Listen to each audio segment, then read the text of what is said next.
Okay. Well, you got that mastered. I had Tom from IT walk me through it before the meeting started, so it looked good. All right, very good. You look marvelous. Thank you. I try my best. Okay, what time is it? It's 5:01.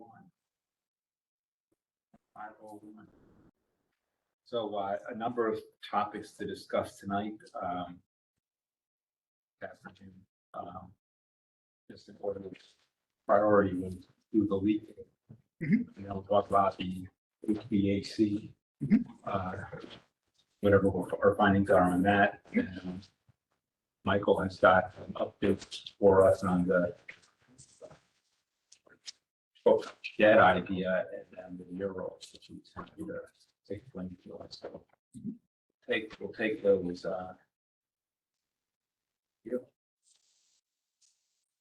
Take them in that order. take them in that order. You want to close the door? Yeah. So we've talked a few times about the state of the roof and more specifically, the state of the leak in the main building. Jason, do you want to kind of walk us through what we've done to identify the leak's cause and what we've done so far trying to get it fixed? Yeah, so I think basically at this point, what I'm gonna end up doing is cutting a hole kind of on the other side of up by the skylight. So I can try to identify where it's coming from myself.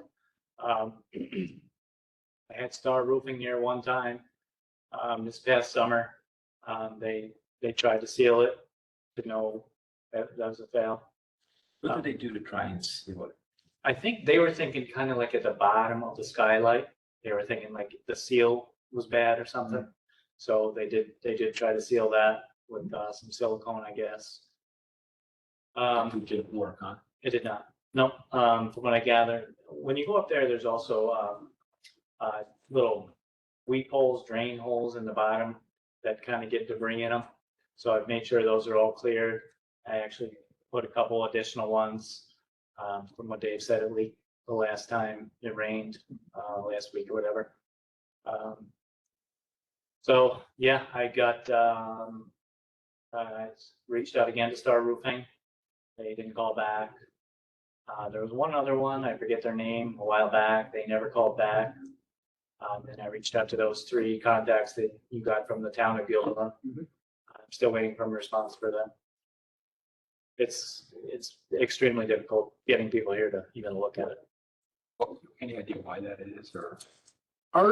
Since no one will even talk to us, we can't get an impression of why they're not reaching back out to us. Our impression is that it might be too complicated a job, but also not expensive enough of a job.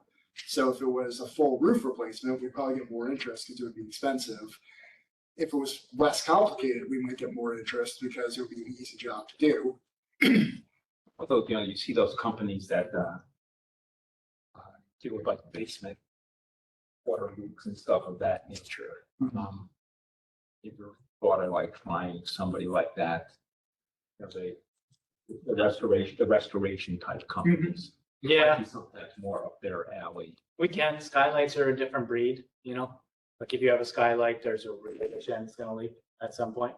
Yeah. That's just the nature of the beast. Mhm. I mean, plus you got way up there, you're on a metal roof and you got solar panels directly under it.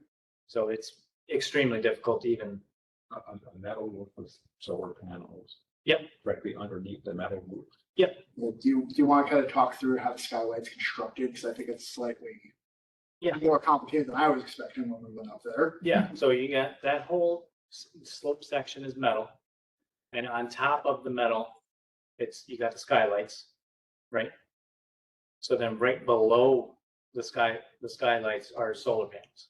So it's not like you can even like lean a ladder up against the solar panels to even climb up there. Mhm. So you gotta climb up the metal roof, over the solar panels, and then you can get access to the skylights. As I'll a, see if I have a picture. I might even have a picture. Might be a little. as a long-term project, Jason and I have talked about relocating the skylights or modernizing them, which would have the double impact of one, it would improve the energy efficiency. Two, it would make it easier to do work on the roof. But I don't want to call it a luxury, but it's, a nice to have to redo them. How much would it cost to take it out? Would that be too much or? It would be cheaper than redoing them, but we haven't even gone down that path yet. The skylights, you mean, or the solar panels? This guy, like, Ooh, I'm just curious. different answer. Yeah. What do you think, Jason? I would be 100% on board with removing those skylights. Eliminating skylights and just metal roof right Then there wouldn't be any leak if there's Correct. no skylight. I mean, most people don't even know they're there.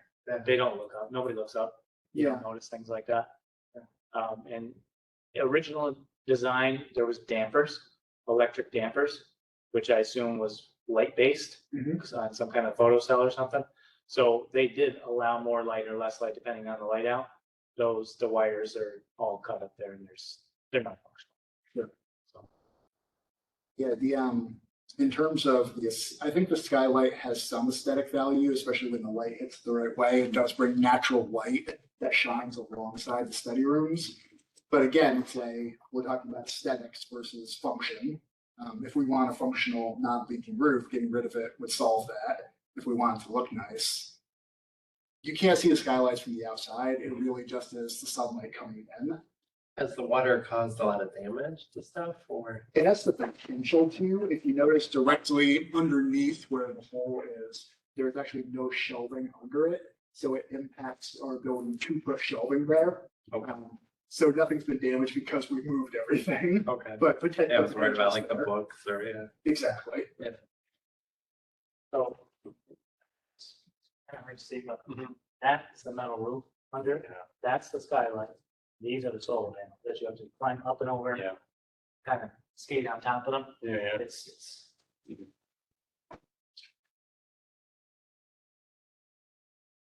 So these are all the solar panels. That's the metal roof. So the solar panels are on the metal roof and then the skylights are above them. So you can't really access them. You know, the way that it's structured out there with those slats. Or what they were supposed to open and close. Yep. Yeah, I mean, you don't really see a lot of sky. In the best of circumstances. Right. Nevertheless, Mhm. I really like this.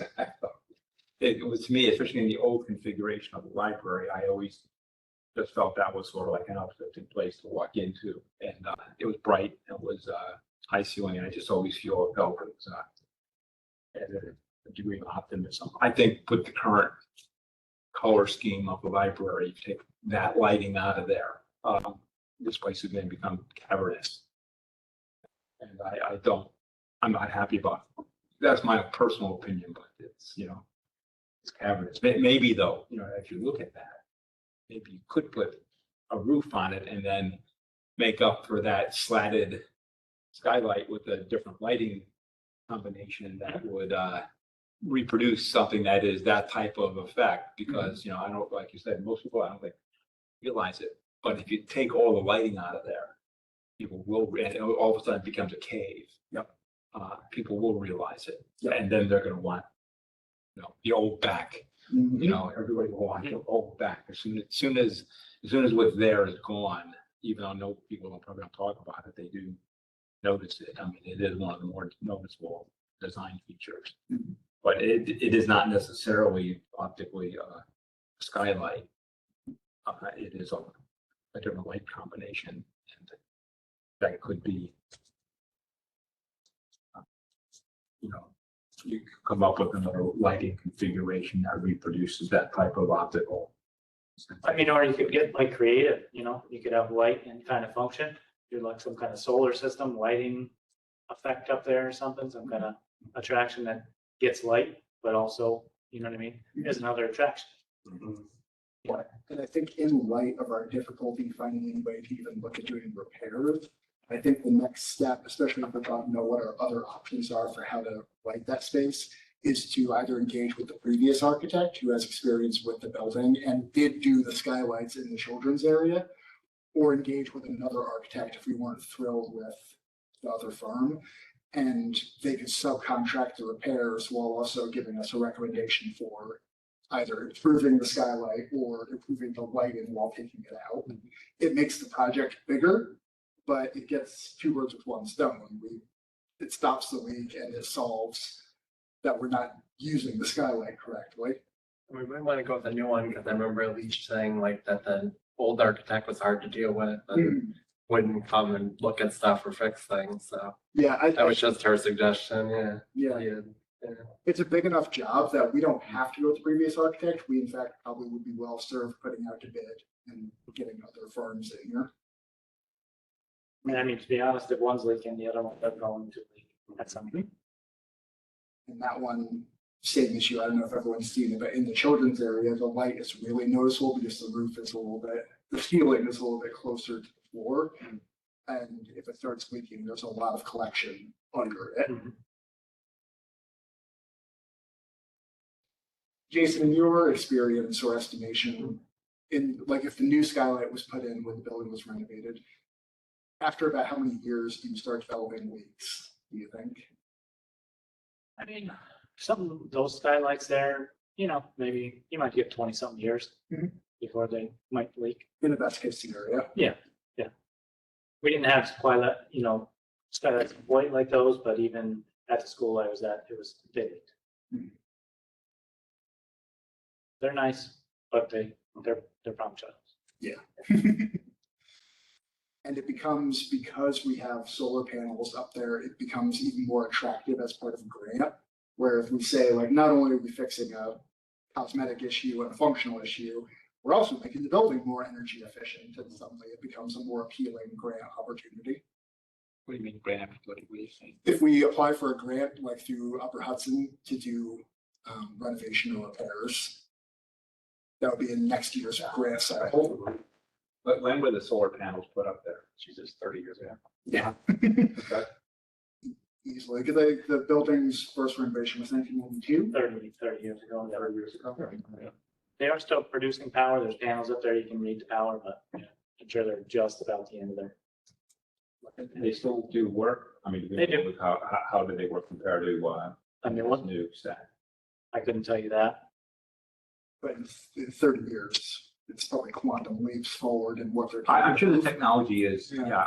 but are these degraded or are they still producing what they were designed to No, produce? they've degraded. Yeah, Yeah, and the first couple of years lose 10%, and every year after that use another couple percent. It's, How do you know that? I mean, we have solar panels.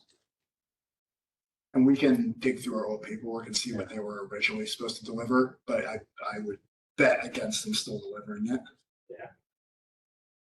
Probably at 30% efficiency of what they were originally put up there as. And those panels from 30 years ago are about 30 or 40% as efficient as panels that they make now.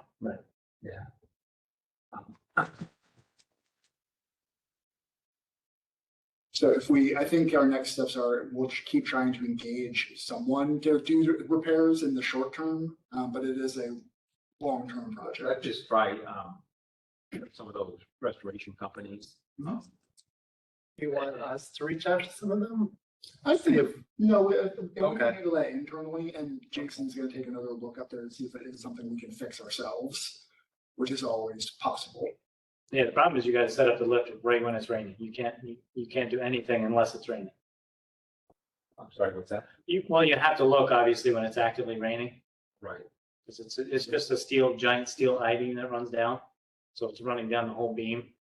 So when you try to take a peek in the hole up, you can't see much of anything. That's why I was gonna cut a hole on the other side to get a better look. I have a really dumb question. Can I take the hose up there and spray it? And They have tried that. They tried it and didn't do it? Okay, so it wasn't a dumb question. It's been tried. Yep. Yeah, I mean, it's, you know, I guess they've tried quite a bit even prior to me and. No.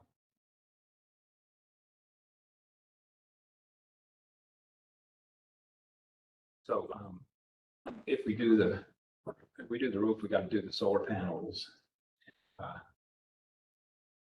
Would be, the question of, do we replace the skylight or do something different? Mhm. Okay, well, let's get, no, we unfortunately, since this group has been together, there hasn't been a lot of rain, so, sort of like, waiting for some rain to. In that hurricane season though, so we might get some. Yeah. Don't wish too hard for it. Yeah.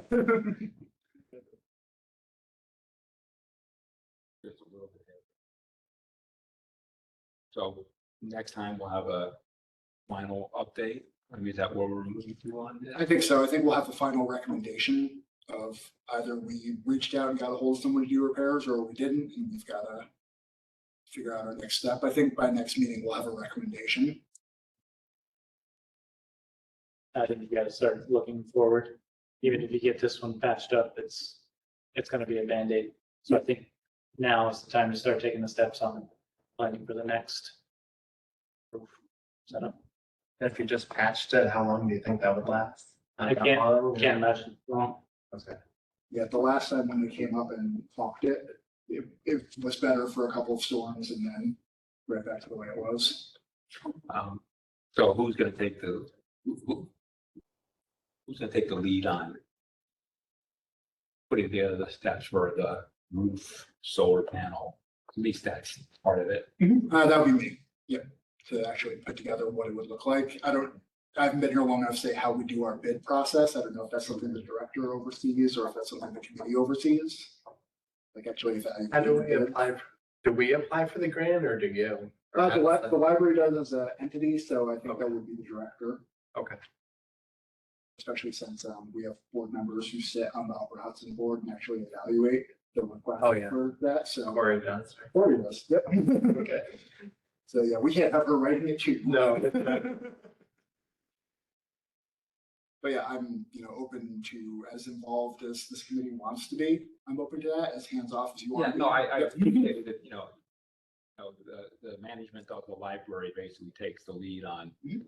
putting together what we need to do to handle this facility. Yep. Okay, so you guys have got the expertise, finance and, your management team to put together what this is gonna look like. Mhm. Okay, Jason, you, Yep. finance, whatever else you need, from your other directors, I appreciate it if they would, get involved with you on how this might work. Absolutely. I believe your next item is you want to talk about HVAC, because I asked Jason to kind of give an overview of what the major internal, I'm going to trip over my words here, the function areas of our building. So we talked about the roof a little bit, but we also identified HVAC, plumbing, and electrical. So Jason, take it away. Do you have like main concerns you wanna? Well, I learned, since I've been on the board, I've just heard that we've had erratic temperature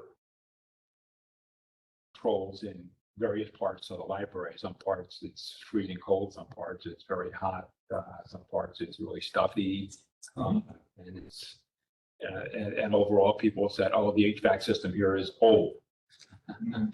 And the question is are the problems we have from HVAC system being old, or are they from HVAC system just not being tuned? And with the new additions that we have, I don't know what impact the extension of whatever HVAC we had to new facilities is having on exacerbating or introducing new issues with the climate control within the building. Sure. So a lot of it's actually in pretty good shape. The rooftop units on the new section are obviously only a few years old. So they're good to go, and they're actually pretty advanced. Like on my end, I can, adjust the temperature and the humidity levels in the whole back section of the building. Even when I interviewed here, it was noticeable, like temperature differences like throughout the building. It's like, so from what I gather from several people and like TBS, who is our controls contractor, the previous director didn't really use the building management, so that was a huge part of it. I'm sorry, say again. What was what?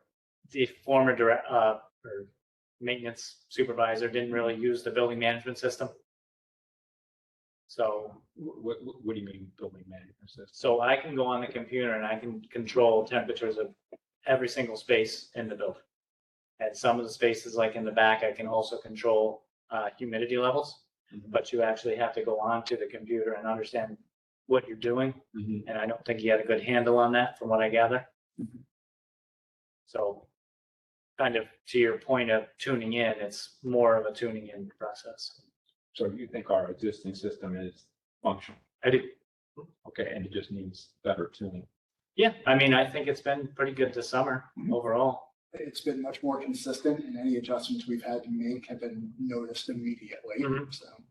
Part of the problem is everybody has access to thermostats.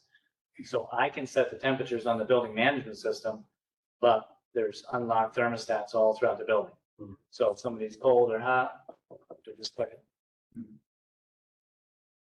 So the issue for that, what's the, Well, what's the, is that an acceptable thing, or is that something that is causing complaints by people who, you know, one person likes it hot and one person likes it cold? so we would run into an issue if any of our staff required accommodations where they're like, my doctor says the temperature has to stay above 67 degrees. Humidity has to stay above X%.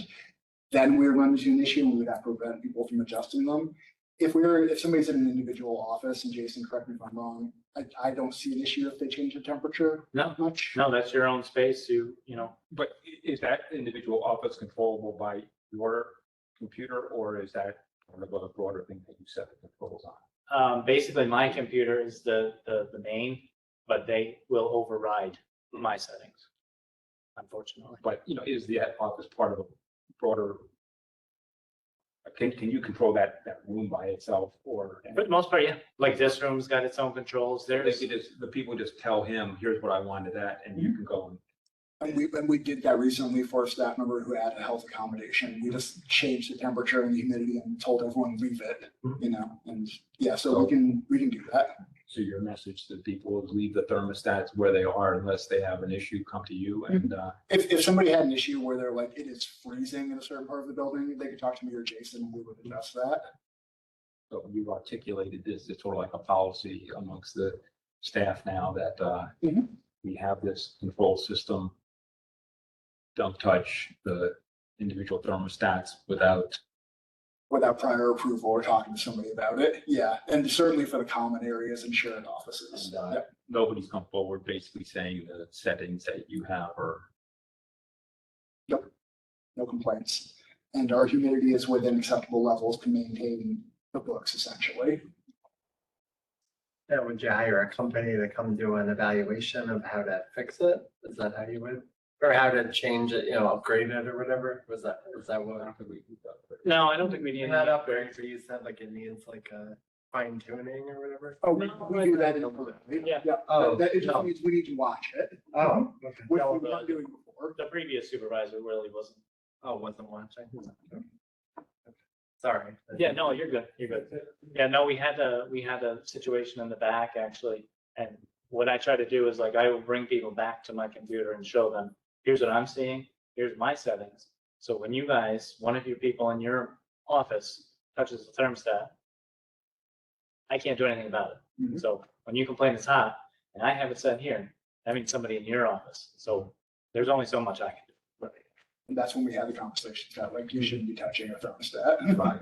We could, I've worked in other office buildings where, I don't know if we can disable it using the software or the low-tech solutions, you just put a plastic, Right. yep, put a lock over it. Yeah. So if it ever came to that, Mhm. we could do it. But for the most part, it really hasn't been an issue. Every now and again, you know, somebody's hot or cold, but you're gonna get that. Let's celebrate this one. Okay, you know, usually when you have these things, it's, oh, no, it's so beyond its land, gotta get, you know. But this one's relatively straightforward. Yeah. Okay. Happy to hear that. And then we talked to Jason and I about kind of a health report of the building. So Jason's been looking at our systems. Mhm. We're in pretty good shape with Oh, our yeah. infrastructure. There's a couple of potential high ticket items down the road that if something ever broke, we would need to replace it immediately. The cooling tower being one of them. That's if you've read by our loading dock, it's that giant loud piece of machinery next to the loading dock. If that ever breaks, it becomes a situation where we can't leave the building open. Is it older or? No, it's not that old. It was just Yeah. done with the renovation. But from what was told by Collin Mechanical, the previous one only lasted 8 or 9 years because it was not maintained. So we now, we have a chemical company doing it. And I'm, cleaning the things that need to be cleaned, whereas they were not before.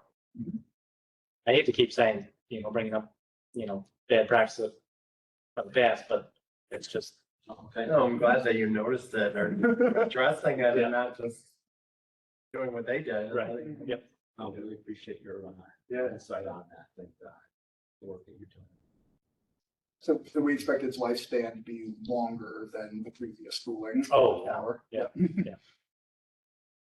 So yeah, otherwise, I think in terms of critical systems, we're pretty well covered. Do you want to talk a little bit about the ventilation where we get the occasional gas smell that people bring up? Yeah, occasionally, somebody will say something about a gas smell in the back section.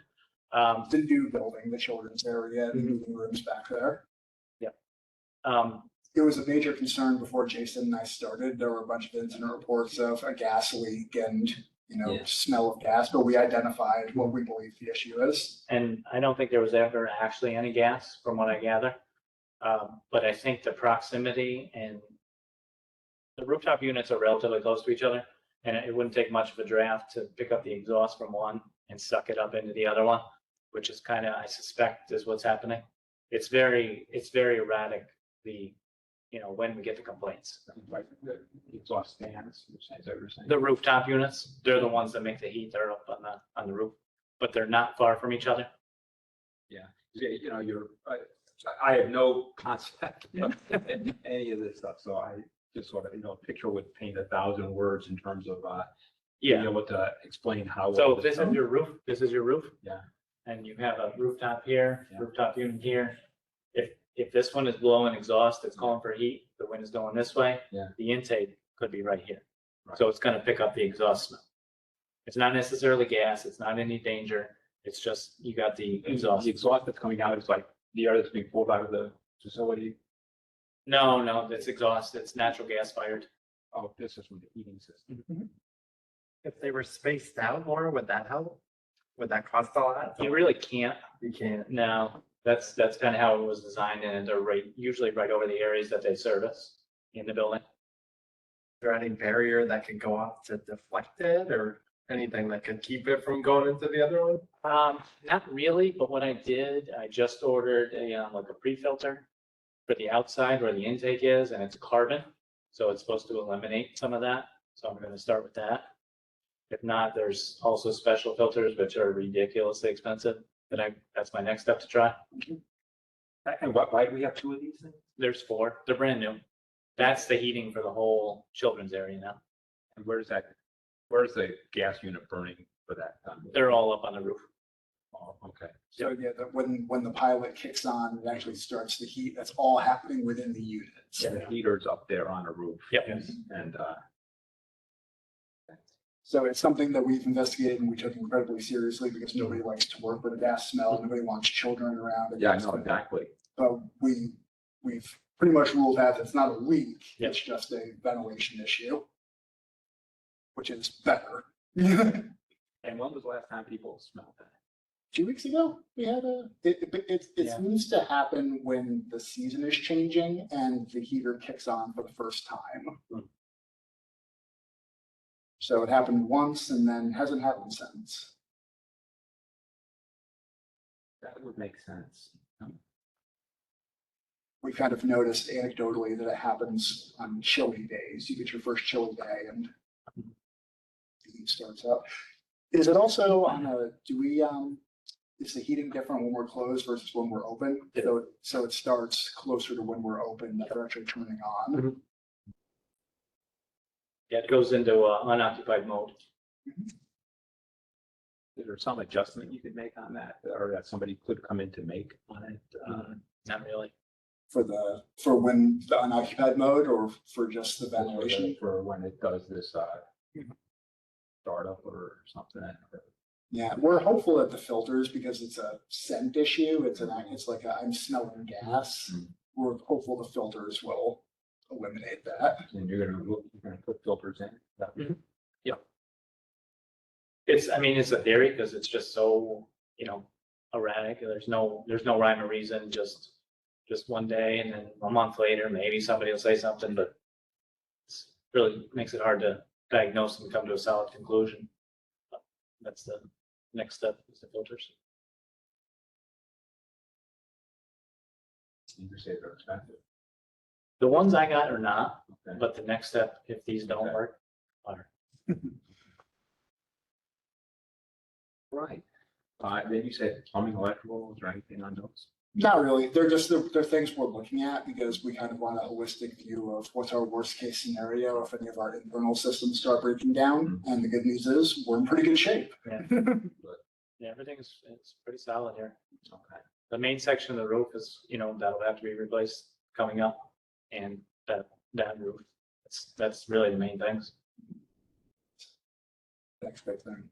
So you got your full staff of people, I do, they're all working good. they are. Yep, so we're fully staffed and we also have a substitute custodian who we've been able to call in a couple of times. So we're not only fully staffed, we're fully plus. Appreciate your expertise in looking at these things and Thank you. consulting with our new director, our new board members. For, letting us in, we'll all get smart on it. We're gonna learn a lot. The other thing that I'd like to point out, as you walk around the building, if you walk by Groofus out front, or if you take a look in the garden and at some of the landscaping we've done, the plants, the flowers, that is all from Jason's good eye for design. Okay. We've gotten so many compliments on how beautiful our grounds are now. It's just fantastic. So really, I've said this to you privately, I'll say it publicly. We're lucky to have you. Thank you for being Thank you. here. What out front here did you do? The display hay right by the flowers. door. Yep. Okay, right, okay. Yeah.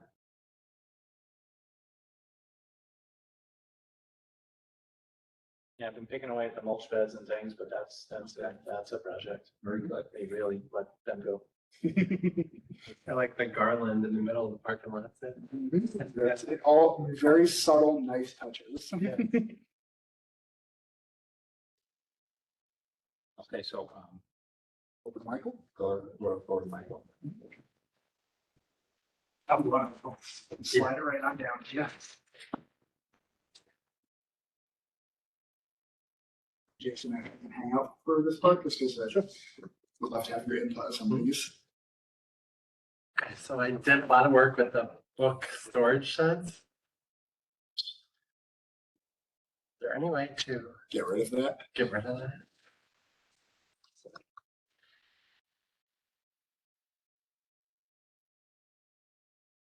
There we go. Okay. So I emailed the Voorheesville Public Library because the other Elise had said they had reached out to them before.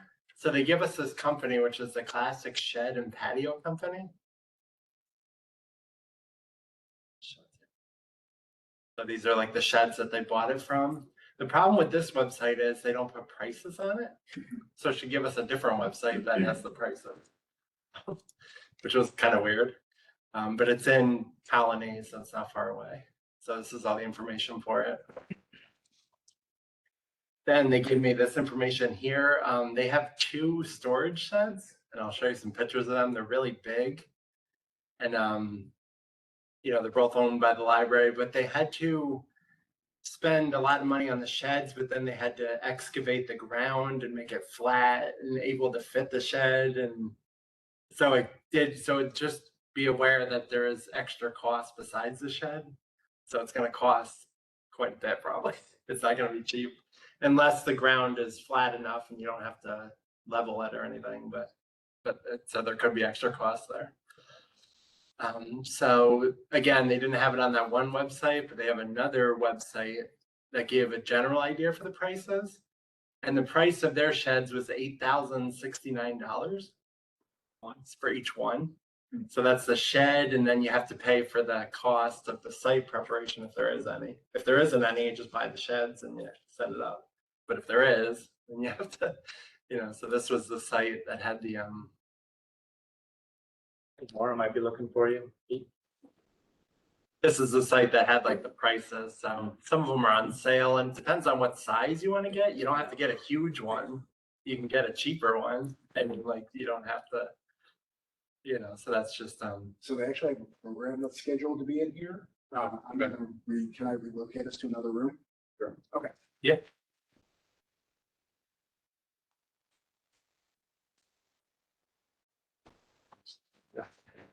Thankfully, you got the paper. Yeah.